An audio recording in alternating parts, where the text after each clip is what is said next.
everybody in Cleveland, low minority, got Obama phone. Keep Obama in president, you know?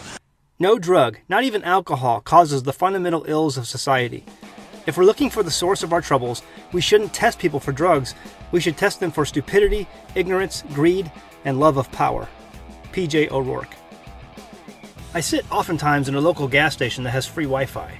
As I'm sitting there editing my videos and updating my new tutorial website, I get a chance to view the public coming and going through the doors. I also get to see and hear at the counter many of the purchases that are made. One of the most popular sales items I see leaving the store are from the section of energy drinks. Let's face it, Satan has a hold on America and the people of this country in so many ways. Let's take a look at some of these energy drinks that are so popular with the youth and young adults of today. The biggest brand name of these drinks out today are the Monster drinks. If you learn about the modern Hebrew alphabet, you will find that it's alphanumeric, meaning that the letters of the alphabet also represent numbers, the aleph being 1, the bet being 2, and so on. The Vav of the Hebrew alphabet looks very similar to the logo of the Monster drink line. 3 of them in a row. Do you want to guess what number the Vav of the Hebrew alphabet represents? 6. Is it a coincidence that the Monster energy drink seems to appear to say 666 in Hebrew? Well, maybe it is a coincidence. The tagline for the Monster brand of energy drinks is Unleash the Beast. As someone who has worked in advertising and marketing, I can safely say that the marketing companies know what they are doing when they create these brands with these messages. Maybe it really is a coincidence that Monster's logo is the Hebrew 666 and its slogan is Unleash the Beast. But take a look at this. Red Bull, another giant in the energy drink industry, is also flirting with biblical meaning in its labeling. The worship of Molech is mentioned numerous times in the Old Testament, and it's always referred by God as something to stay away from. During these pagan acts of worship, the bronze statue of a bull is placed with its outstretched arms over a fire. The fire was built so big that the entire bronze bull, and especially its arms, would glow red hot.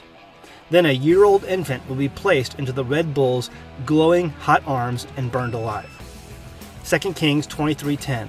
And he defiled Topheth, which is in the valley of the children of Hinnom, that no man may make his son or his daughter to pass through the fire to Molech. In fact, this type of red bull worship is mentioned 8 times in the Old Testament.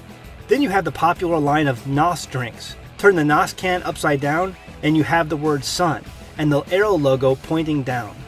Down with the sun?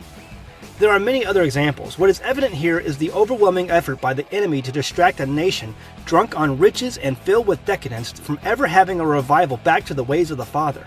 We have made the riches of Babylon our idols.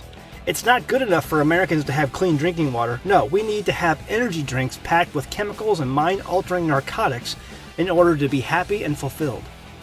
The majority of Americans won't disconnect themselves from the decadent world of processed foods and the latest energy drinks being promoted by whatever celebrity athlete they march in front of them. The distractions of Satan are way too powerful for most to pull away from.